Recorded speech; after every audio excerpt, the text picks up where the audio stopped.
Todo-Poderoso, o que estou fazendo nesse momento, aqui nesse lugar, nesta plataforma, Pai, quando eu deveria estar rastejando, pedindo perdão por minhas falhas, rasgando meu coração em desespero em favor da minha alma. Pai, se possível, passe de mim esse cálice, mas todavia não é a minha vontade, mas a tua vontade. Senhor, eu não sei se eu posso ajudar estas pessoas em alguma coisa, mas eu quero ser ajudado, meu Deus. Pai, nunca estivemos num momento tão difícil, nunca enfrentamos uma escassez tão grande de fé como nós enfrentamos agora, ó Pai. Parece que o inferno abriu as suas portas contra nós. Parece que o mundo está caindo aos pedaços contra nós. E eu, Pai, na condição que me encontro, ser humano como sou, eu preciso do Senhor. Eu preciso da Tua graça. Eu preciso da Tua misericórdia. Eu preciso da Tua ajuda, ó Pai. Eu preciso dos Teus conselhos, da Tua vontade operar sobre as minhas vidas. Aqui estão os Teus filhos. Ao entrar aqui, eles não vieram para ver espetáculos. Eles não vieram para ver um grande discurso, um grande orador. Mas eles vieram nas mesmas condições, buscar misericórdia, buscar graça. E nós possamos unir as nossas forças, ó Pai. Nós possamos levantar as nossas guardas nesse instante, nesta noite. E o Senhor possa falar aos nossos corações, nem que seja uma só palavra, ó Pai, como aquele homem pôde dizer, nem que seja uma migalhinha dos céus, caia sobre as nossas vidas, sobre os nossos corações nesta noite. Isso nós te pedimos com sinceridade de coração, na alma, no Espírito, em nome do Senhor Jesus Cristo. Amém, Senhor. Amém. Amados, boa noite. Que o Senhor possa nos abençoar, possa nos ajudar.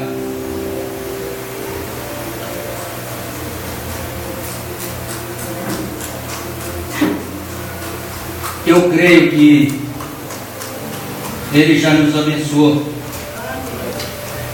Só de entrarmos aqui, encontrarmos essas portas abertas, para podermos entrarmos, louvar, orar, ouvir, falar com Ele. Não tem bênção maior do que essa. Amém? Amém? Nós não vamos perder muito tempo. Nós vamos rapidinho às Escrituras e vamos falar um pouquinho. Quarta-feira nós estivemos aqui e onde Deus tomou o irmão Aparecido numa direção e foi, para quem não esteve aqui, foi tremendo. E eu chego a uma conclusão. Nós falamos muito sobre arrebatamento, sobre rapto, palavra falada, abertura da palavra, mas tudo tem que ser ajustado. Não basta simplesmente nós virmos aqui e dizer que cremos nisso, naquilo outro, sem termos um ajuste. O irmão Branham disse assim: só crer, isso te fará um pouquinho pior do que o que você já é. Isso não te fará melhor, isso te fará um pouquinho pior. Então, além de crer, você tem que ter mais alguma coisa além de crer. Nós temos que ter mais alguma coisa além de crer. É bom quando nós reunimos grandes convenções, grandes reuniões, grandes pregadores, grandes sermões. A igreja alegrando, a igreja pulando, o povo de Deus tem que ter isso. O irmão Branham compara como um rebanho. Às vezes você chega, começa aquela tempestade, as nuvens escuras, relâmpagos, trovões, e aquilo, os bezerros começam a correr de um lado para o outro, os potrinhos começam a correr para lá, para cá, para lá, para cá, para lá, para cá, mas você não vê os pais do rebanho correndo. Você vai olhar, eles estão estarrecidos, observando seus filhos correrem para lá e para cá, mas ele, por natureza, ele sabe que vem vindo a tempestade. O irmão Branham conta sobre aquela tempestade que houve no Alasca. Ele diz que estavam todos ali pastando, comendo. Aí de repente ele observou que os passarinhos começaram a voar, começaram a procurar as montanhas, as fendas das montanhas, se escondendo.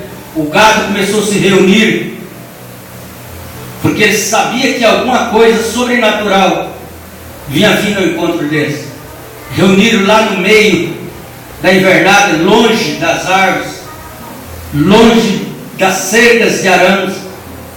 E nós estamos no momento de nós fugirmos das cercas, cercas que nos rodeiam, cercas que nos cercam. Não é hora mais de ficarmos presos às cercas, a estacas, a currais. É hora de nos unirmos, é hora de nos ajuntarmos. Se você pega qualquer criancinha dessa que sabe até o bebezinho do irmão Lucas com a semana de nascido, você pega uma folha de cebola e ele puxar com as duas mãozinhas, ele estoura ela, ele arrebenta ela. Mas você começa a multiplicar por 2, por 3, por 4, por 5. Vai chegar um certo feixe que nem um homem que levanta 80, 90, 100 quilos consegue arrebentar. Se o diabo pega um crente sozinho, ele vai estraçalhar, ele vai arrebentar. Mas se você juntar 2, 3, 4, 5, 6, você junta o grupo inteiro, não há demônio que te arrebenta. Foram soltos 200 milhões de demônios para poder destruir Israel. Mas quando eles pensaram que estava destruindo os judeus, eles estavam simplesmente colocando eles de volta na sua terra. E esses demônios, eles não recuaram, eles não voltaram, eles não estão presos no Rio Eufrates novamente, não. Eles estão soltos por aí. E a única coisa que eles vão conseguir fazer de nós é nos forçar a sair do estado que estão vivendo, a voltar ao nosso estado original, é nos empurrar para onde nós devemos ir. Uma panela, ela não ferve, ela não cozinha um arroz, ela não cozinha um feijão, se a mulher não for lá, não ligar o fogão, não tacar fogo debaixo daquilo, para aquilo esquentar, ferver, para que ele cozinha. A noiva está precisando de um aperto, a noiva do Senhor Jesus Cristo está precisando de uma prensa, para ela poder mostrar a sua cor, para ela tomar a sua posição, para ela sair desse mundo fértil, que tem muita oferta, tem muita oferta barata, e nós não somos comprados por coisas baratas, nós somos comprados e redimidos pelo sangue do Senhor Jesus Cristo. Não é igreja, não é denominação, não é movimento que vai nos comprar, nós já fomos comprados e pagos pelo sangue de Cristo.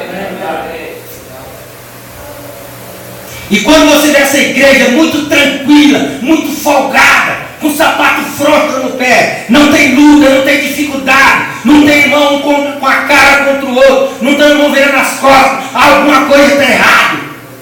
Porque o trabalho do diabo é jogar uns contra os outros. Mas tem uma coisa, o trabalho de Deus é nos colocar em posição. E é o que nós precisamos, é nos colocar em posição. Nós somos uma super raça. Nós somos a nata do leite. Nós somos aquilo que Deus tanto zela. Nós somos a menina dos olhos de Deus. Ele não viria aqui morrer e derramar o seu sangue por uma mulher pervertida, um homem pervertido. Não, ele veio e morreu por você, que ele sabia que dentro de você tinha qualidade. Dentro de nós tem qualidade. E é essa qualidade que ele quer de nós. E é essa qualidade que nós vamos devolver para ele. Amém. Eis que estou à porta e bato. Mas em nós ele não está na porta, não. Ele está lá dentro. Amém. Ele fez a sua morada lá dentro de nós. Amém? Nós não vamos demorar muito, mas eu gostaria de nessa noite nós conversarmos juntos um pouquinho. Às vezes eu leio mais do que falo nessa noite, que não é meu costume. Mas quem sabe nós vamos falar um pouquinho como estamos para o rapto. Se é que já não estamos dentro dele. Tem muitos pregadores pregando o rapto, que haverá um rapto, que haverá um rapto, mas ele não sabe quando vai começar esse rapto. Mas nós sabemos. Para nós ele já começou. Quando nós deixamos essas denominações, quando deixamos o mundo, quando deixamos o sistema, ali começou o nosso arrebatamento. E uma mulher disse assim, que o tempo de Deus não é medido por dia, ano, mês. O tempo de Deus é medido por eternidade. O que para nós é um dia, para Deus pode ser uma eternidade. Então existem as 6 eternidades que Deus está trabalhando para que nós chegássemos à perfeição. Mas quando nós chegarmos à total preparação, a total magnitude, alguma coisa acontecerá. Amém? Então nós vamos nos colocar de pé. A primeira escritura que eu quero ler com os irmãos, às vezes nós vamos falar bastante coisa repetida aqui, mas de um outro estado. O irmão Mateus, quando ele cantou o hino, não falha a memória, o penúltimo hino, aquilo para mim foi uma indicação. Quando ele cantou aquele hino, eu falei assim: Deus vai nos abençoar. Amém? Só dele cantar aquele hino, eu falei: Deus vai nos abençoar. Amém. Então nós vamos para Malaquias capítulo 4, versículos 5 e 6, talvez a escritura mais conhecida nossa. Um pastor ouviu o meu vídeo na internet e ele chegou para mim e disse assim: você bateu em mim. Eu falei: não bati em ninguém. Não é meu costume bater nos outros. Não, bateu sim. Eu falei: não bati. Não, você falou isso, falou aquilo. Mas se eu bati nele, ele gostou, porque não deixou de ser meu amigo. Amém? Então, ele ainda vai apanhar muito ainda. Ainda vai apanhar muito. Mas Deus, o irmão Bruno disse assim: se o seu filho, se você descobre que o seu filho tem verme, dá um bom lombrigueiro para ele. O povo hoje não sabe o que é isso, mas nós de 30 anos para frente nós já sabemos. Dá um bom lombrigueiro para ele, no momento parece que vai matar. Mas lá na frente você vai ver que vai fazer bem. Ele vai jogar os seus vermes para fora e ele sairá do anemia profunda e ele se tornará um homem rosado, um homem corado. Mas aí nós ficamos com dó. Não pode, é muito forte. Não pode. A mãe que popa a vara ao seu filho, ela não ama o seu filho. Amém? Por isso Deus não nos popa, porque Ele nos tem como filho. Então Deus não vem aqui só dar sopinha para nós, canjiquinha, festa de canjica, festa de Natal, festa de não sei, festa festa de disso, daquilo. É tanta festa que a gente até perde as contas das festas. Apesar que eu sou um antitipo, eu não entendo muito de festa, não gosto de festa, seja ela qual festa que for, eu nunca gostei. Trabalhava com um homem no Paraná, aí chegava no sábado e domingo os moços, os rapazes, tudo saía, iam para as festas, chegavam no outro dia. Um dia a mulher do meu patrão falou para mim: vai, você tem que sair. Você tem que sair junto com os rapazes, passear. Você não sai de casa. Eu não ensino, eu ficava no mato sozinho, ou pescando ou caçando. Então isso nasceu comigo. Eu não tenho culpa disso ter nascido comigo. E eu não gosto. Porque é o seguinte: aonde há um ajuntamento de parentes, amigos, sempre há conversa que não interessa a Deus. Um fica sabendo da vida do outro. A Maria fica sabendo da vida da Teresa, o pastor fica sabendo da vida de José. E tem uma coisa: o porquê vocês vão descobrir um segredo, porque que eu não gosto muito de estar me misturando em festinhas. É porque às vezes você vem aqui e Deus te toma. Aí Deus vai falar algo que eu já sei da sua vida. Como você vai receber esse Deus? Não, ele está falando porque ele já sabe. Eu já falei para ele, alguém falou para ele. Então quando você não conhece, não sabe nada do assunto, quando eu sento aí, vê o irmão Lucas, vê o irmão Aparecido, o pastor Lindomar, e fala algo que só eu sei, eu saio daqui vibrando. Porque eu sei que não é Deus, que não é o homem que está falando, é Deus que está falando. Amém? E às vezes você cora o rosto, você baixa a cabeça, você fica, mas aqui te faz bem, aqui te faz regozijar. Amém? Então vamos lá. Malaquias 4, 5 e 6. Mas no mês eu tenho Malaquias, eu tenho Miqueias. Os dois é parentes, né? Miqueias.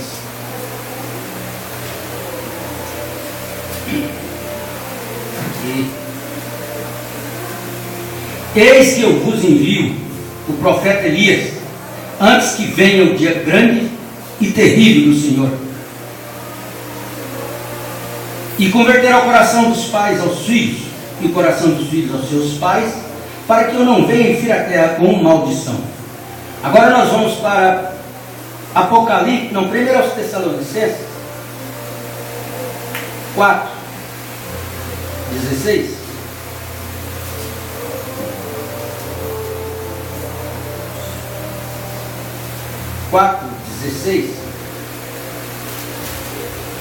Um pouquinho para ser comigo, vamos achar.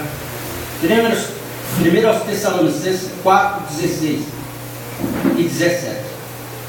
Porque o mesmo Senhor descerá do céu com alarido e com voz de arcanjo e com a trombeta de Deus, e os que morreram em Cristo ressuscitarão primeiro. Depois nós, os que ficarmos vivos, seremos arrebatados juntamente com eles nas nuvens, a encontrar o Senhor nos ares, e assim estaremos sempre com o Senhor. Então quer dizer, onde ele estiver, nós vamos estar com ele. Apocalipse 10, 7. Se vocês observarem, é um livro que a gente está maiando, batendo, falando muito sobre ele nesses últimos tempos, que é Apocalipse, porque é o nosso livro, é o nosso acontecimento. Apocalipse 10, 7. Mas nos dias da voz do sétimo anjo, quando tocar a sua trombeta, se cumprirá o segredo de Deus, como anunciou aos profetas seus servos. Senhor Deus, em nome do Senhor Jesus Cristo, Pai, unja a nossa voz, unja a minha boca, unja a tua palavra nos nossos corações, em nome do Senhor Jesus Cristo. Amém, Senhor. Amém. Assentai-vos. Amados,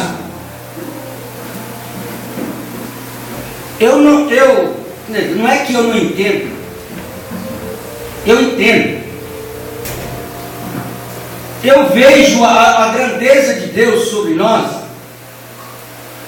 no seguinte fato: como pode um doutor em divindade, como pode um professor de teologia, que qualquer assunto que você falar para ele, ele sabe de cor, ele cita a escritura, o capítulo, o versículo, ele cita pontos e vírgulas sem errar. Ele não consegue compreender, entender essas escrituras que nós lemos. E às vezes nós, na nossa frágil sabedoria que temos, nós batemos os olhos, lemos, entendemos, compreendemos. Porque a nós só nos resta uma coisa: a revelação. Nós não dependemos de religião, denominação, nós dependemos da revelação.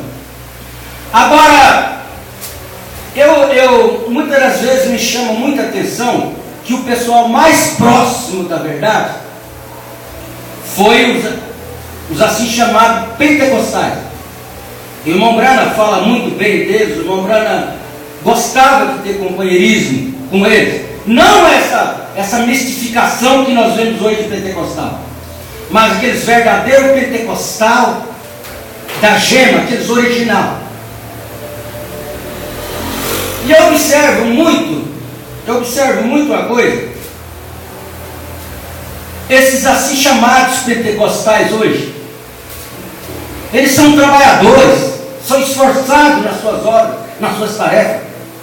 Eles chegam a orar 12, 14, 24 horas, vai para o mato, vai vir, faz vigília, ora e jejua a noite inteira, simplesmente para enxergar o dom de língua, o dom de profecia, prosperidade e cura divina.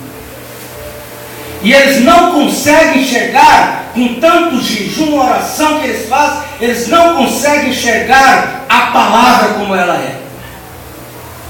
Agora eu me consolo que na mensagem Religião Livre do irmão Brana fala que o mulo, ele é um animal trabalhador, um animal esforçado, um animal de força.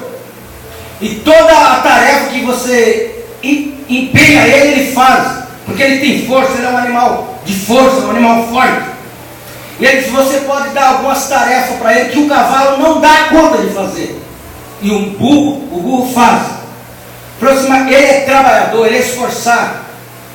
Mas ele não tem pedigree que o cavalo tem.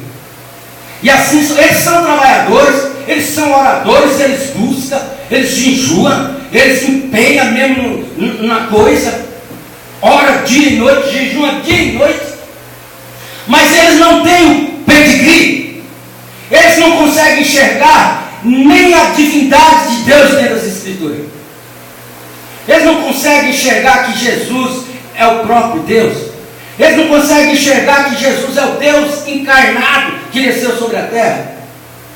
Mas por outro lado, nós olhamos, até mesmo no nosso meio, pessoas reveladas, pessoas que deveriam conhecer a plenitude da palavra. Eles estão indo no mesmo óleo que os pentecostais, as denominações estão indo. Eles fazem movimento, eles cantam, pregam bonito, cantam bonito, mas eles não conseguem enxergar a divindade de Deus como é para ser enxergado. Não basta só nós dizer, não, Deus não é uma trindade, Deus é um. Ao batismo tem 100 nomes do Senhor Jesus Cristo. Não basta só isso. Tem muitos grupos na terra que crêem só em Jesus. Tem muitos grupos na terra que batizam em nome do Senhor Jesus. Mas eles não conseguem enxergar a totalidade do Senhor Jesus Cristo manifestando em carne nos nossos dias como nós enxergamos. Isso simplesmente os leva a eles de um sistema para o outro, tirando eles de um sistema aberto para um sistema fechado. Porque eles entram num sistema fechado, aí ninguém pode entrar, ninguém pode sair. Ali ninguém pode fazer, ninguém pode mexer. Já o crente revelado com a abertura da palavra, o crente que consegue enxergar o sétimo selo sendo Jesus, o crente que consegue enxergar o arrebatamento dentro do sétimo selo, que tudo que aconteceu da primeira era até a sexta era, do primeiro selo até o sexto selo, não nos diz respeito, e que o nosso global está dentro do sétimo selo. A nossa verdadeira esposo, de encontrar o nosso casamento, está dentro dos 7 selos. Por isso ele foi um mistério escondido que nem o diabo conseguiu enxergar. E olha que ele veio de lá, mas nem ele sabia de nada do 7º selo. O diabo sabe sobre língua estranha, sabe sobre profecia, ele sabe tudo, ele sabe que Deus enviou um profeta, ele sabe que o batismo original tem que ser em nome do Senhor Jesus Cristo, mas há um segredo dentro do 7º selo que só sabe a esposa, porque isso é segredo que o marido leva para o quarto junto com a sua esposa, e ele só revela a ela. Por isso que o marido ele nunca revela uma intimidade da sua esposa para ninguém, nem para pai, nem para mãe, nem para filho, nem para padrinho, nem para ninguém. Aquilo é dos dois. E nem uma mulher revela segredos íntimos seu para marido nenhum, para homem nenhum, para mulher nenhuma, não interessa. Aquilo é só dela e do esposo. Se ela o faz, ela está desclassificada como esposa. Se ele o faz, ele está desclassificado como esposa. Jesus não revela as suas intimidades para o mundo. Jesus não revela as suas intimidades que ele tem com nós, com a sua igreja, com a sua esposa, para ninguém, para o mundo. Isso é segredo dele. Eis aí vos digo, mistério. Nem todos dormiremos. Então esse mistério ele só está dizendo para uma classe de gente. Esse mistério ele só está dizendo para uma classe de pessoa. E essa classe de pessoa é aquela que vai sentar naquela grande mesa com milhares de quilômetros e ceiar com ele. Amém. Mas se vocês verem que naquela ceia alguém entrou pela janela, quem sabe alguém colocou uma escadinha lá, deu um jeitinho, pulou pela janela, levantou os que cuidava daquela reunião, pegou aqueles indivíduos e jogou para fora. Porque ali ia se tratar de segredo que eles não podiam saber. Muitos crentes são tirados, e às vezes nós choramos, nós reclamamos, mas você vai, você evangeliza, você fala, e não vem, mas não é para vir, não é porque você não soube pregar, é porque ele não pode ouvir os segredos de Deus, como Deus revela para nós. Por isso ele não vem. Por isso não adianta você perder sono, você passar nervoso, você ficar doente tentando trazer ninguém na marra. Você vai trazer um urubu aqui, vestir ele de água, mas a hora que essas penas de água caíram, o vento das tempestades, das lutas de derrubar, vai nascer suas penas de novo, e ele é um urubu. E o urubu não come junto com água.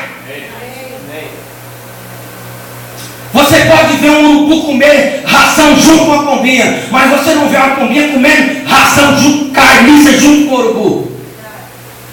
E tudo aquilo que sai da perfeição, tudo aquilo que sai do trono, fora do trono de Deus, do plano de Deus, isso é carniça, isso é carne podre. E maná velho não serve para os nossos dias. Deus não é tão miserável para pegar uma panela de arroz podre, azedo lá na geladeira, esquentar e dar comida para nós. Ele nos dá alimento vivo, alimento da hora. Mensagem de 30, 40 anos não te prepara para nada. O que te prepara é o alimento da hora, é a palavra da hora, é tocar na rocha e a água sair e matar a sua sede.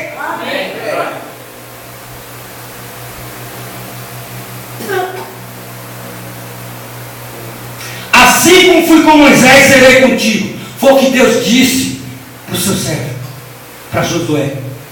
Mas Josué não chegou lá com a mochila lá, cheia de fita de Moisés, livros de Moisés. Não, ele chegou, Deus deu para ele o que ele tinha. Falou, assim como foi com Moisés, serei contigo. Assim como eu dei para Moisés, eu dou para você também. O mesmo alimento que eu dei para Moisés, eu dou para você, com a mesma proporção. Você não precisa pegar comida velha do Egito, de Faraó, e dar para o meu povo, não. Aqui tem comida fresca, aqui tem carne fresca. Deus preferiu mandar um urubu tratar do seu profeta do que ir lá e tirar comida velha daquelas denominações, daquelas religiões, para tratar do seu profeta. E hoje, se precisar, ele faz o mesmo com nós.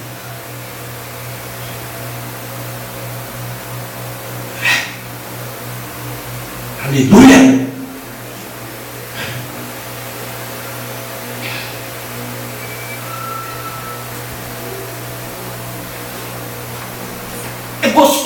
subir na plataforma, pregar os testemunhos de Mombrana, o que Mombrana fez, o que o sétimo anjo fez. Isso emociona qualquer um. Leia qualquer testemunho do Mombrana. Dentro da mensagem você faz a igreja pular, você faz a igreja chorar.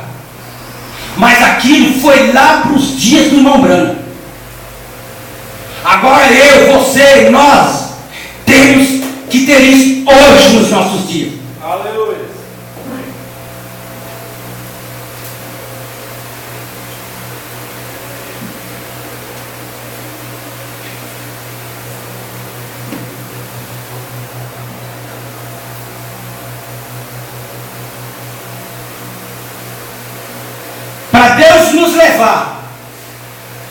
Para Deus nos levar a preparação para o arrebatamento, Deus nos deu 5 ministérios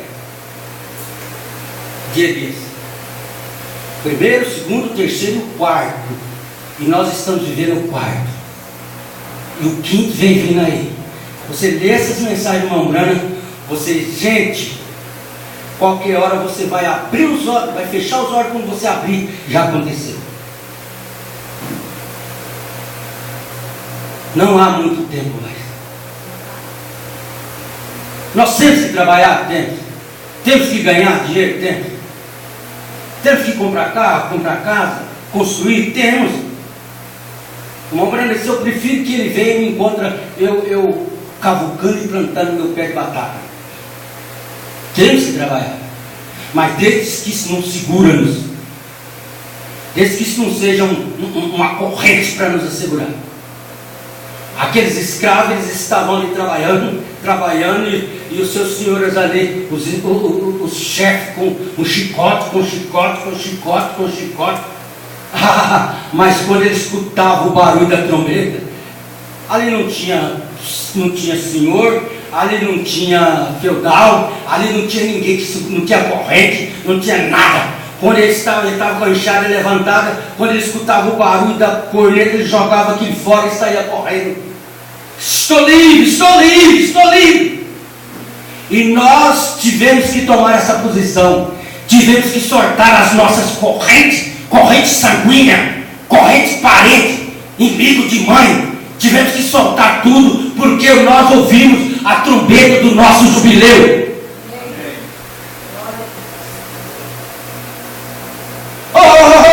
Moça, nego, onde você vai? Eu vou embora. Mas para onde você vai? Eu vou embora, não quero nem saber.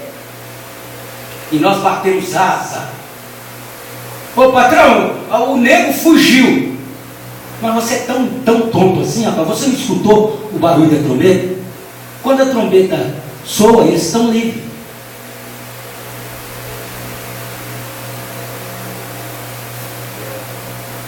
Sou livre pela trombeta de Deus.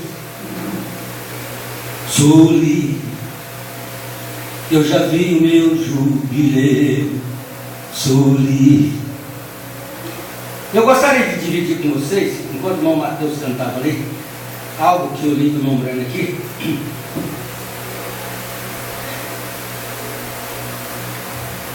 Na mensagem, eu estava já arrumando minhas coisas, mas eu estava cantando o último hino, eu estava arrumando as minhas coisas para levantar da mesa e vim.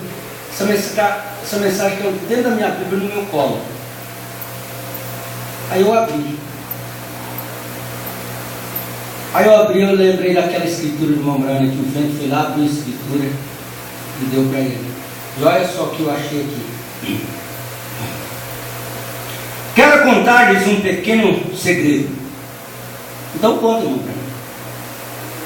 O Senhor me abençoou grandemente, a quem eu dou louvor, por orar pelos enfermos.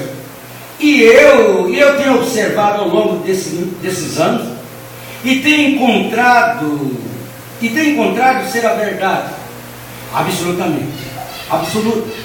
Eu não posso nunca obter algo por meio de minhas orações, até que eu verdadeiramente entre em real companheirismo com a pessoa pela qual estou orando. Você tem que descer e sentir a condição da pessoa. Nós oramos de qualquer jeito. Chega com um papelzinho aqui, oração para Madalena. Um parente traz a oração para Madalena. Madalena nem sabe que você está pedindo oração para ela.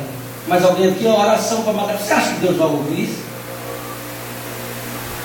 Deus ouve aquela oração que a pessoa vem com lágrimas, desespero e se despeja diante dele. Não é a sua fé que vai resolver o problema do fulano lá fora, é a fé dele. Eu sou um pouco cético em orar com pedido de oração, e às vezes tem pessoa que você conhece, você sabe a vida da pessoa, a pessoa pisa na palavra, gospe na palavra. Não está aqui o pedidinho. A pessoa, irmão Branco, se eu não creio em arrependimento sem lágrimas, e só vai abençoar a pessoa, só vai ajudar a pessoa, Deus só vai responder a oração da pessoa se ela vier com lágrimas e desespero e se despejar nos pés dele. Caso contrário, nós estamos tentando conquistar Deus. Deus não precisa de ninguém conquistar ele. Ele é que tem que nos conquistar. Aqui há muito tempo atrás, lá no México, um pobre, um ancião mexicano preto, e bigode grisalho, provavelmente nunca teve uma refeição decente em sua vida. E lá veio ele para a plataforma católica por fé, movendo-se com um pequeno chalé sobre ele, sem sapatos, os pés enrugados. Ele estava pedindo por mim, e quando ele se ajoelhou diante de mim, eu peguei pelas mãos, e ele procurou encontrar o seu rosário velho e desgastado, que ele havia esfregado tanto para dizer suas orações. Errado, no momento errado, no movimento errado, na fé errada, mas ele tinha fé. Mas ele não descansou só na fé, ele tinha fé e falou assim: bom, eu já ouvi falar desse homem e vi dizer que ele é diferente dos padres, dos bispos, dos pastores que eu já conheci, eu vou lá conhecer esse homem. Agora o mais gostoso vem agora. E eu disse: isso não é necessário, Pai. Você não tem que fazer isso. Apenas coloque isso de lado, só por um momento. O intérprete dizendo-lhe. Então ele o colocou perto de mim e eu disse: vem aqui, Pai. E eu quero que você creia no Senhor Jesus. O que nós acabamos de falar do pedir oração? Você vai orar por ele? Eu quero que você creia no Senhor Jesus. O irmão Aparecido falou que na sexta-feira, se não me falha a memória, aquela moça naquele barquinho ali no Rio Raio, né? Assistindo o irmão Brana fazer aqueles batismos, e ela, quando via o irmão Brana mergulhar, aquelas pessoas se batizar, ela sorria, ela zombava, só de biquíni. O irmão Brana gentilmente chegou e convidou ela para se retirar, em respeito ao que Deus estava fazendo. É que você não tem o que sair. O irmão Brana disse: não, você não tem o que sair, mas por favor, em respeito à palavra. E tentou com ela e ela nem ligou. Aí de repente o anjo se movimenta. Quando o anjo se movimentou, ela assustou, caiu do barco e bateu a cabeça. Foi parar no manicômio. E dias depois o irmão Branco disse que ela estava andando toda miserável na rua com uma louca, com uma garrafa de bebida, mal vestida. E você vê a diferença. A diferença está naquilo que está plantado nos nossos corações. Eu disse: vem aqui, Pai, eu quero que você creia no Senhor Jesus. E ele, por suas velhas mãos para cima, segurou meus ombros e inclinou a cabeça em meu ombro.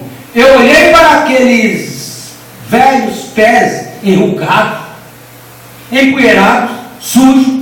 Tirei um dos meus sapatos para ver se servia nele. E eu preferia ir descalço a vê-lo andar assim bem. E meu coração sentiu por ele. Ele era cego. Agora, isso é quando você realmente entra nisso. Não basta simplesmente ouvir isso. Não basta simplesmente escutar isso, ler isso, conhecer isso, saber disso. É necessário entrar nisso. Eu creio na abertura da palavra. Creio. Eu aceito a abertura da palavra. Eu vim para a abertura da palavra. Tá, mas o que a abertura da palavra está fazendo na sua vida? Mudou? Fez alguma diferença?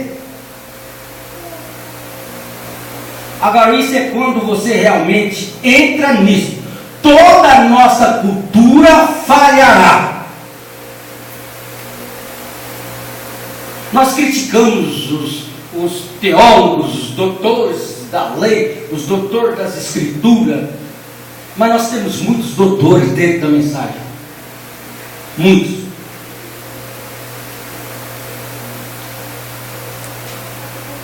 E muitas das vezes, o seu doutorado, a sua sabedoria, impede dele enxergar a simplicidade da coisa. Porque Deus é tão simples, que se não tivermos cuidado, passaremos por cima. A primeira vinda do Senhor Jesus Cristo foi tão simples, tão singela, tão secreta, que só Maria sabia. Depois ela informou o pai, a mãe, o covarde do pregador José, que deu um trabalho para ele entender, mas ele entendeu. Mas ninguém sabia sobre a primeira vinda do Senhor Jesus Cristo. Chegaram a taxar de Belzebu, príncipe das trevas, e tantas outras coisas. Enquanto ele olhava assim para o indivíduo, via lá, lá vem um verdadeiro israelita em quem não há dolo, por discernimento. Ele era a palavra, e é a palavra. Todos os nossos sinais falharão, todos os nossos dons falharão. Língua estranha, expulsar demônio, curar enfermo, dar os bens para os pobres, tudo isso falha quando a palavra chega. Mas o amor nunca falha.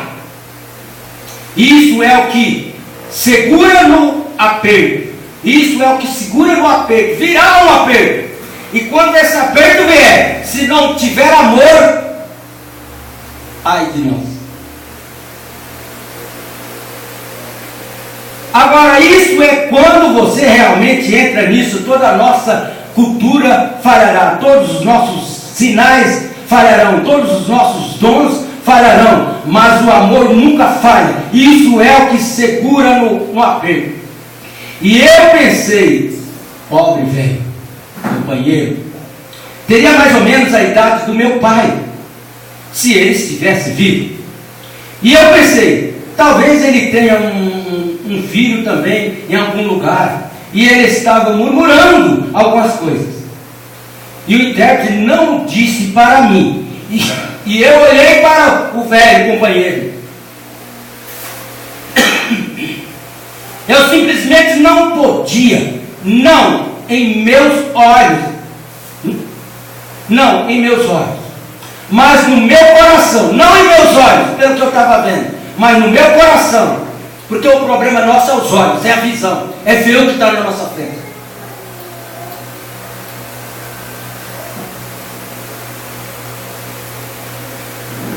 Eu sentia como que lágrimas caindo. Pobre velhinho, pensei, ele provavelmente nunca teve uma boa refeição em sua vida, maltrapilho. E eu entrei com ele, entrei em sua aflição. Eu entrei em sua aflição. Eu entrei lá no seu problema. Eu entrei lá na sua dor, na sua angústia. Eu entrei lá no seu desespero, na sua necessidade, junto com ele. Fui ver de perto o que ele estava sentindo, o que ele estava vendo. Não é simplesmente porque alguém falou, não. Eu entrei e pensei, além de ser pobre, além de sua condição e sua aflição, tudo isso ainda num mundo escuro, porque era cego, né? Não pode ver cego. Eu pensei, ó Deus, se fosse meu pai nessa condição, então eu tive o sentimento dele. Eu disse, Pai Celestial, seja misericordioso com este pobre cego. Não estava orando da minha cabeça, era algo em meu coração, orando por aquilo. Vem, mas o amor entrou em cena.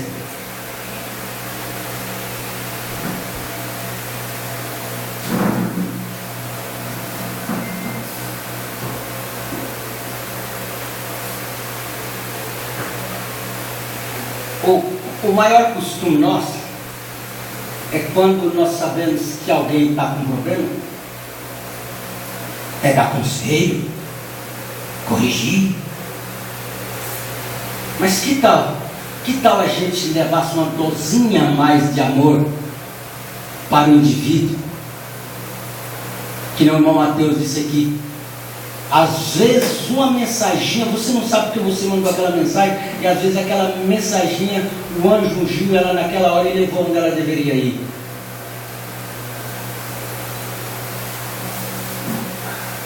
Quando chegar aquele momento que você vai estar numa cidade, o seu irmão na outra cidade, a 200, 300 quilômetros, e você, aquele sentimento que está naquele coração desesperado, vinha até você. Aí você fala, mas é engraçado, eu nem estava pensando no irmão, de repente eu comecei a pensar nele, e eu orei por ele. Por que Deus não vai lá e não resolve o problema sem você orar? Porque esse é o sistema de Deus. Jesus não precisava de ninguém para vir aqui, não precisava de profeta, não precisava de apóstolo, não precisava de pastor, não precisava de pregador, não precisava de eu estar aqui esperando, não, Jesus não precisava nada disso. Mas esse é o sistema de Deus, é assim que Deus trabalha. E o diabo sabe disso, porque o diabo sabe tanto disso que ele também começa a levantar o seu exército. Deus trabalhando de um lado e ele trabalhando do outro. E o pior é que ele supera todos esses pregadores que tem por aí. O evangelho do diabo tem mais qualidade do que muitos evangelhos que você vê por aí. Que Jesus disse, se possível, enganaria os escolhidos, de tanta qualidade que tem. Mas não é possível. Amém. Então o único evangelho que supera o evangelho do diabo é o evangelho do Senhor Jesus Cristo. Prova é que ele não teve audácia, ele não teve medo de chegar lá e dizer para Jesus, se você me adorar, eu te dou isso, eu te dou aquilo, eu te dou aquilo outro. E ele foi fazendo as suas ofertas para Jesus, e Jesus foi rejeitando. Aí de repente ele falou, mas esse homem está 40 dias sem comer. Esse é o ponto fraco do homem. Se ele estivesse falando com um homem normal, mas ele não estava falando com um homem normal. Ele não estava falando com Pedro, não estava falando com Mateus, com Lucas, com André. Ele estava falando com o Senhor da Seara. Ele disse, não, então eu vou levar ele no pico mais alto.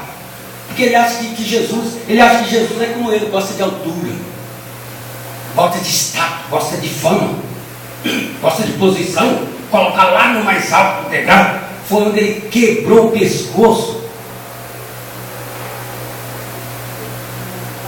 Levou Jesus lá no alto do pináculo, mostrou para ele o mundo inteiro, mostrou o Brasil, Alemanha, Itália, Peru, Uruguai, mostrou tudo. Tonto. Jesus já conhecia tudo aquilo antes da fundação do mundo. Amém. Jesus já conhecia. E olha só o que ele foi oferecer para Jesus: Assembleia de Deus, Batista, Presbiteriano, Luterano, o grupo tal, o grupo tal, o grupo tal. Aí ele foi mostrando ele viu que ele não conseguiu convencer Jesus, oferecendo essas coisas para Jesus. Aí ele começou a oferecer os motéis, tudo. Hospitais, ambulância com sirene, correndo para baixo, para cima. E quem sabe ele falou, olha o que eu faço aí, olha o que eu faço com o povo aí. Por isso que eles me entendem.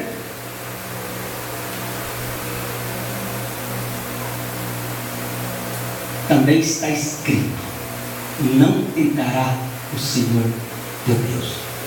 Por isso nós não tentamos Ele. Nós amamos Ele. Amém? Aí o diabo vem falando: mas que povo esquisito esse povo. Nossa, mas que povo mais estranho esse povo do Brano. Nossa, como pode? Vamos ficar aí com esses livrinhos na mão aí gritando. O grupinho deles não sai de meia dúzia. Onde estiver 2 ou 3 reunidos em meu nome, ali eu estarei com ele. Não foi essa a promessa dele?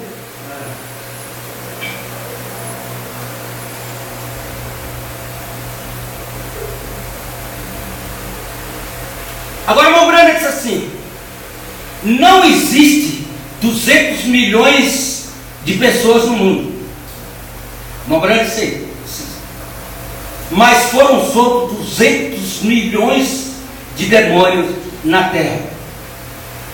Agora, eles são andarilhos, eles não têm morada, eles não têm parada, eles ficam aí perambulando por aí. Fizeram aquela grande pressão sobre os judeus, fazendo uma obra para Deus fora da tua vontade, mas você viu que eles empurraram eles para a terra deles. Agora eles se levantam contra nós também. Só que com a gente eles vêm com mais classe: terno, gravata, paletó, carro de última geração, celular, WhatsApp, Facebook.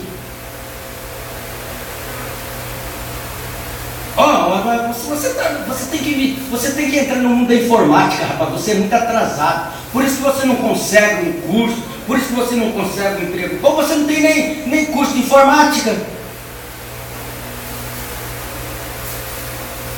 Creia na verdade e a verdade vos libertará. A única coisa de Jesus, o único diploma que Jesus exigiu de nós foi isso.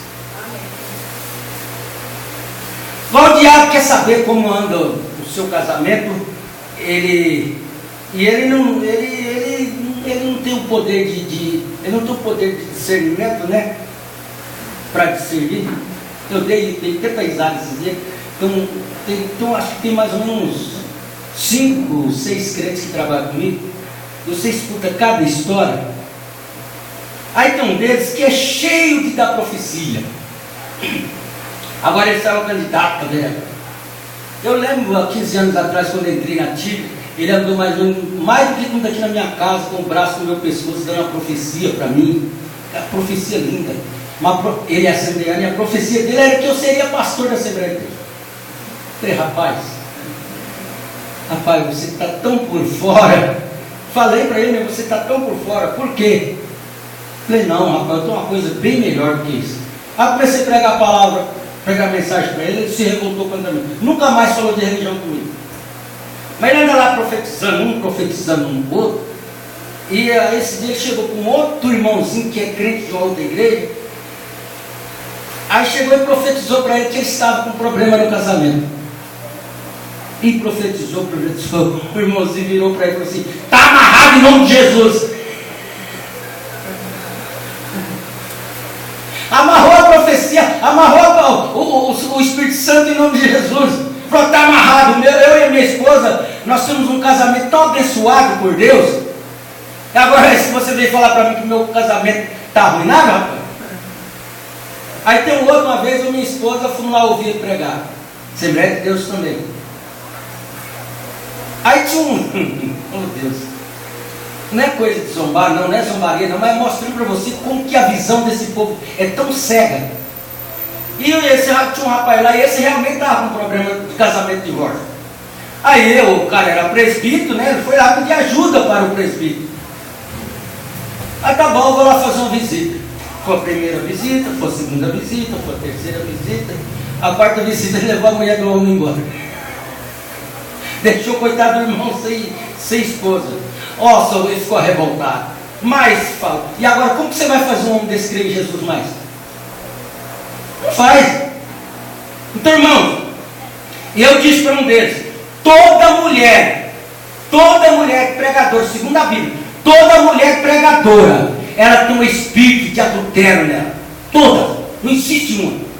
Você vai lá em Apocalipse capítulo 2, versículo 20, lá fala: tenho, porém, contra ti que toleras as mulheres de Jezabel. O que era de Jezabel? Não era uma prostituta?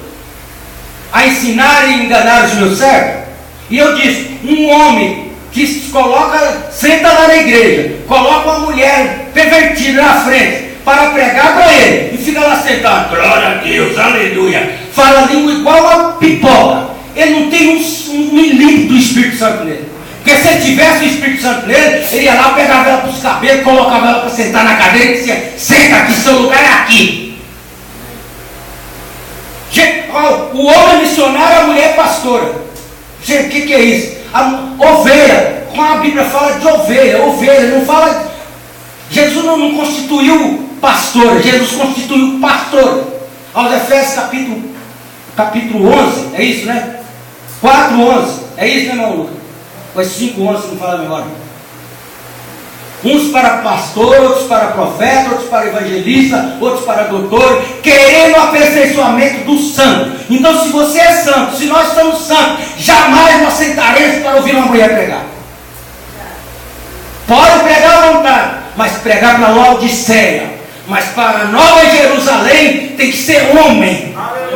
Tem que ser homem no sentido da palavra. Agora tem uma coisa, vocês não assustam não, porque tem muita pregadora na mensagem também. Muitas. Elas não estão no público, mas é elas que mandam, é elas que pregam. Tem muitas. E todos nós sabemos que Deus só traz a palavra através do homem. Ele está errado, mas ele é o homem. O Mombrana diz assim, ó. Mombrana chega a dizer assim, que ele pode ser um cachaceiro, um bebum, mas ela tem que respeitar ele, porque ele é o tipo de Cristo. O pastor é o tipo de Cristo. Como que o pastor vai sentar lá e põe a igreja para pregar para ele? Mas não tem quem ensine isso aí. Mas tem a Bíblia, por que não crê na Bíblia? Já estou quase terminando. E quase fugindo da onde eu queria. Quando o irmão apareceu, me ligou antes, e eu conversando com ele, pensando que era um cliente meu, a voz estava igual, né? Está trabalhando? Estou trabalhando, e conversando com ele. Só fui perceber que era ele na hora que ele falou: você prega amanhã?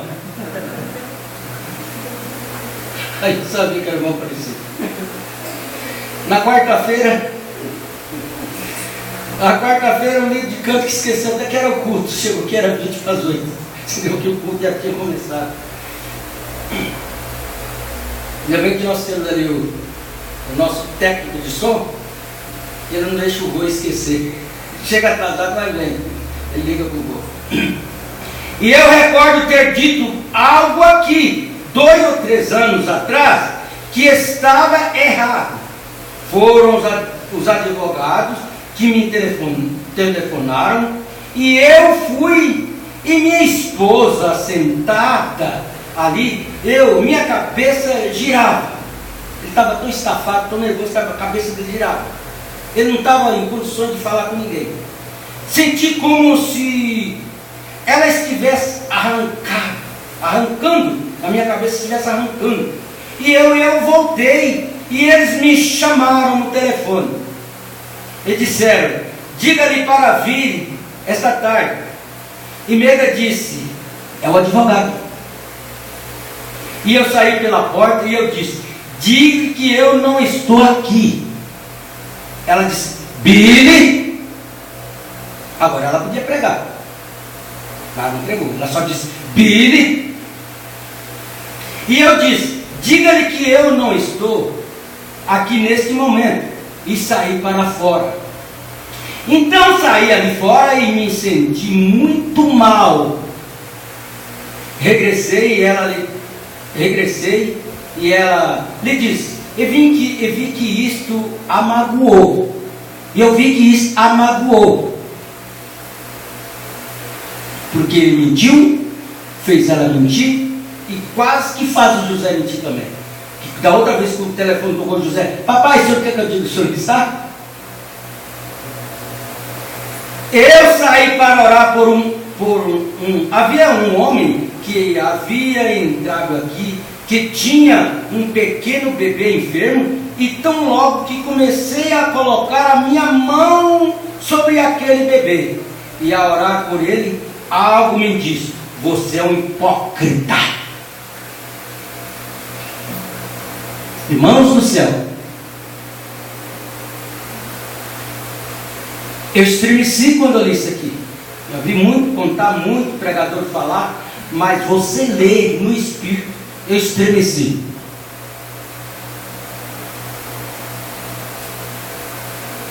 Você é um hipócrita.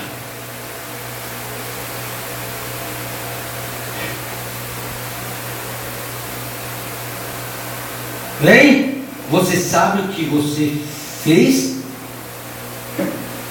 Você sabe o que você fez?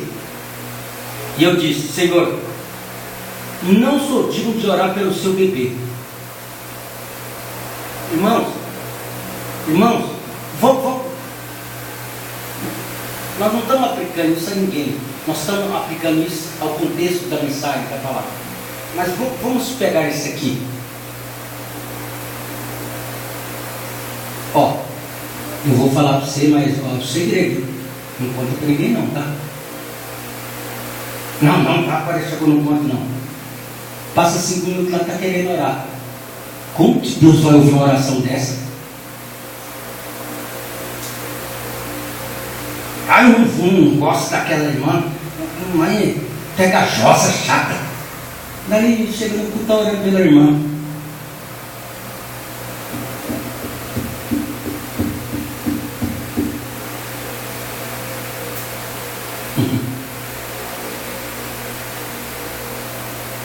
Tem coisa que vem, a gente tem que segurar e não pode falar.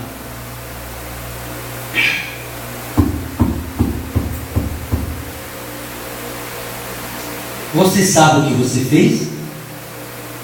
E eu disse: Senhor, não sou digno de orar pelo seu bebê. Bem, o Espírito Santo se entristeceu dentro de mim. Ainda bem que o Espírito Santo estava dentro dele. E não há como eu colocar as minhas mãos sobre o bebê. Você apenas espere até que eu conserte uma coisa. Você espera até que eu conserte uma coisa.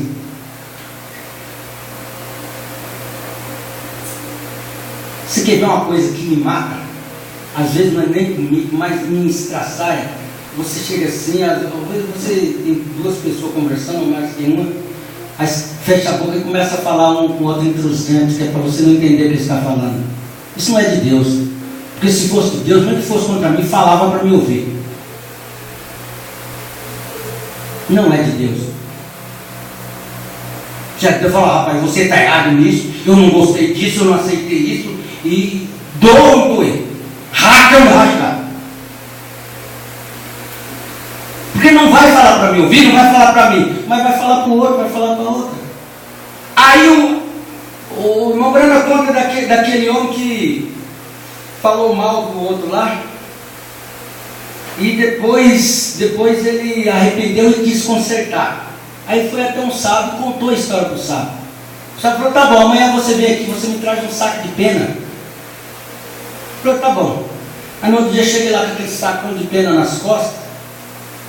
Aí falou: vamos subir lá em cima da montanha. Aí subiu os dois. Aí chegou lá em cima da montanha, o sábio falou assim: abre o saco. Ele abriu. Agora chacoalha o saco. Ele chacoalha aquilo assim, catou as penas e subiu com as penas para dentro lá. Falou: agora você vai catar uma por uma. Falou: mas como? Eu não vou conseguir. Ele falou assim: foi o que você falou do seu amigo. Nunca mais você vai conseguir consertar.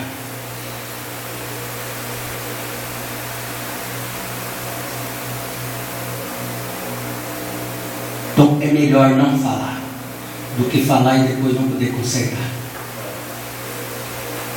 Mas também não pode ter mágoa, porque se o rapto acontecer, é aqui onde eu queria chegar, para nós terminar. Se o rapto acontecer, você tem que subir. E se você não conseguir encarar o seu irmão, a sua irmã, aqui, você vai encarar ele lá no trono branco. O irmão Brana fala desses homens, dessas pessoas que vieram só de favor. Você pode ir atrás. O pastor Adil era tão zeloso que ele não aceitava você colocar gasolina no carro dele. Viu, cara? Aqueles irmãos puxa-saco, quer estar bem com o pastor? Carrega a pasta do pastor. Nossa, carrega o paletó do pastor. Chega no posto que abastecer o carro, o pastor Adil não deixava. E eu conheço um outro também que não aceita, é o pastor Moisés.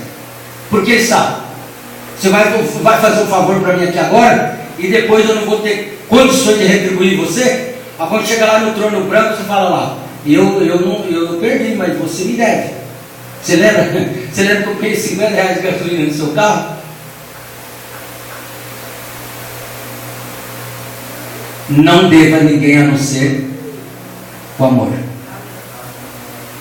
E eu disse ao meu advogado, eu disse, eu errei.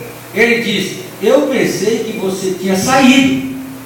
O advogado falou, eu errei. E eu disse, não. Eu disse, aquilo foi, eu fiz minha esposa dizer algo que estava errado. E eu disse, eu sinto muito, eu não tive a intenção de fazer aquilo. Eu disse, você me perdoa por isso?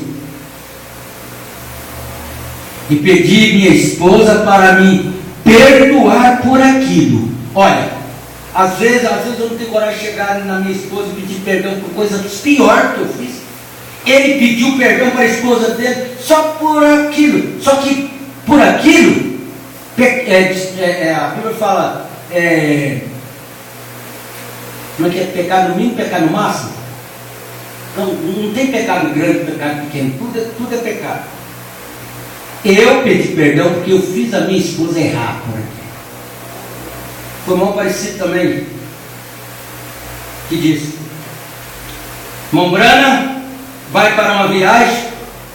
Enquanto ele estava se arrumando para ir para a viagem, a sua esposa foi lá, arrumou a sua mala, suas coisas, colocou dentro do carro, foi lá com tanto carinho, descascou umas laranjas, colocou na sacolinha, colocou dentro da mala dele, pegou o seu carro e foi embora.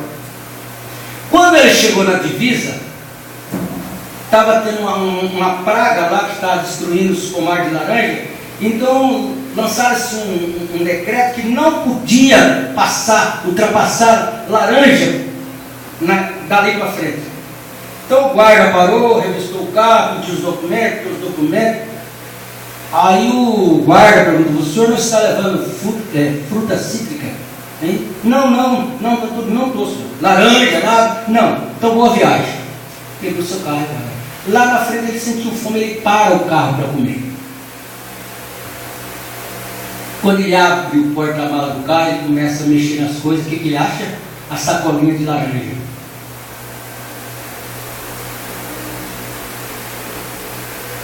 Está vendo por que muita gente confundiu ele com Jesus? Que pastor fazia isso hoje? Ele fechou o porta-mala do carro, fez o retorno e voltou mais que depressa. Chegou, encostou o carro, chamou o guarda. Falou, sou policial, o senhor me perdoa. Eu disse para o senhor que não havia fruta cítrica no meu carro, mas eu não sabia, minha esposa colocou umas laranjas aqui. Que ele diz, irmão Aparecido, ele podia ter jogado aquela sacola de laranja no mato, ou chupado elas, ninguém ficava sabendo. Mas e o Deus dele? Por isso que quando ele olhava para um homem lá e falava assim, ele nunca tinha visto o homem, falava, o seu nome é Paulo César. Você está com um problema estomacal, que você adquiriu há 15 anos atrás, mas o anjo do Senhor te libertou agora. Amém. E todos queriam ser igual a ele. Mas como ia ser igual a ele? Mentirosos, negligentes, negando a verdade para o povo. Gente, negar essas coisas para o povo, isso é roubar do povo.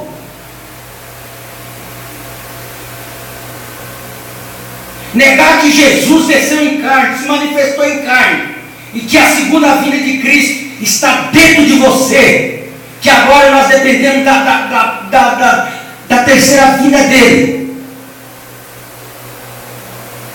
Negar essas coisas é negar que Deus é Deus. Não vai dar tempo de chegar aqui, onde ele disse assim, ele está aqui. Mas como que ele está aqui, mamãe? Dentro de você, dentro de mim, dentro de nós. Está para nós terminar, eu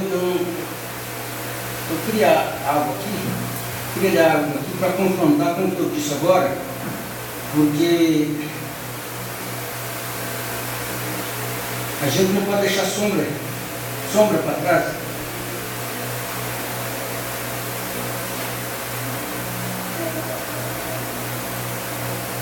Mas eu não vou achar porque eu estava preparando essa mensagem para pregar. Depois que o irmão Mateus cantou, essa mensagem entrou aqui e eu tomei um outro rumo.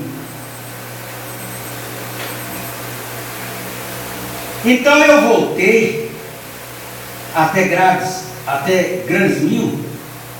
Isso foi em junho, pois estava muito sossegado no mato. E eu havia estado na caverna a tarde toda, orando. E eu fui subir em uma pedra ali fora, e eu podia olhar longe através das colinas, e era tão bonito. E as folhas e tudo mais, tudo quieto. Por volta das 5 horas, 6, em uma tarde de verão, nada sendo um dia muito calmo e quente. E eu disse: Pai Celestial, Moisés, tu colocaste em uma rocha certa vez, e tu passaste por ele.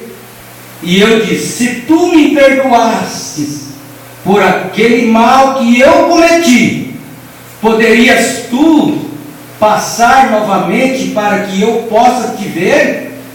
Bem de um lado à minha esquerda, ao lado de uma colina, começou ali um pequeno redemoinho soprar.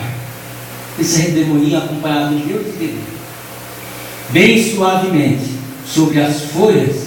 Isto desceu bem do meu lado, assim, e passou através do bosque.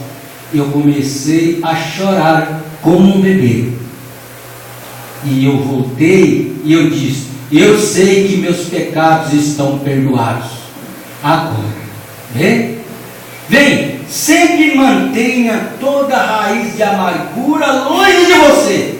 Vem, não importa o que as pessoas façam com você, deixe apenas, tenha Deus ali. Isso afastará todo o mal de você. Agora, esses cristãos que tinham a advertência de Cristo, agora observe, é um tipo da coisa a respeito da qual estamos falando nesta manhã. Eu disse nesta noite, esses cristãos que tinham aquela advertência, eles saíram de Jerusalém, pois eles sabiam que aquilo estava se preparando para acontecer. Agora observe, os membros da igreja, o tipo de pessoas que frequentavam a igreja, apenas unidos à igreja, todos eles disseram: ora, existe escritos, existe exército se aproximando, a guerra está se aproximando. Agora vamos entrar na casa do Senhor e orar. Mas eles estavam muito atrasados, não surtiu nenhum bem, vê? Eles estavam atrasados, não surtiu nenhum bem, vê? Porém, eles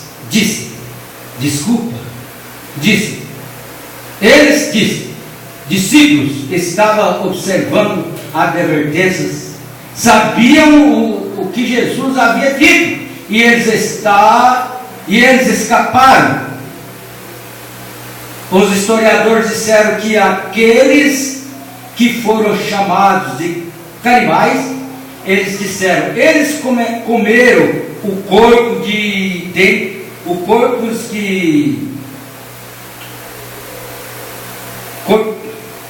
os corpos deste homem chamado Jesus, que costumava curá-los. Veja, eles estavam tomando a comunhão. Eles não sabiam o que era. Eles não sabiam o que era, vê? Por quê? Eles eram homens carnais, não crentes. Apenas um historiador E eles escaparam da ira que veio sobre a terra. Agora veja você. Então toda Jerusalém foi destruída. Agora isso aqui é um paralelo perfeito. Apocalipse 7. Agora observe. Desde a época que Tito sitiou Jerusalém, no mundo não houve um tempo através da história que todo mundo entrasse em guerra até 1914. Agora ouça atentamente. Agora aqui está onde o senhor Russrich saiu com o pé errado. Tenho certeza, bem aqui. Agora observe. E nós vamos parar por aqui, irmão Branco.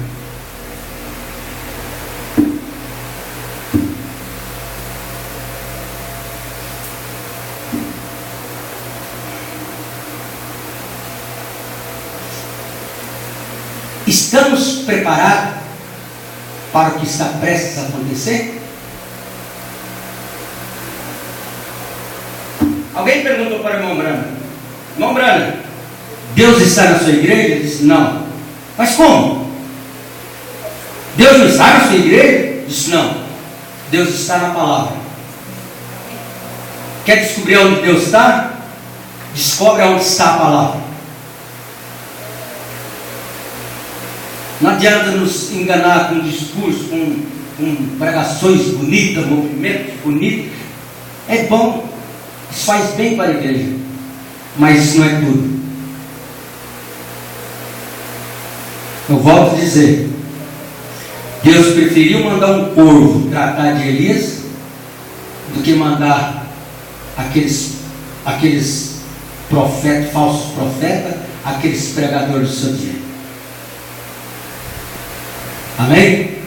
Amados, Deus nos abençoe, Deus nos guarde, Deus nos enriqueça os nossos corações, e aqueles que vão viajar amanhã, vai na paz do Senhor. Podemos dizer, Ebenezer, até aqui nos ajudou o Senhor. Deus nos abençoe em nome de Jesus Cristo.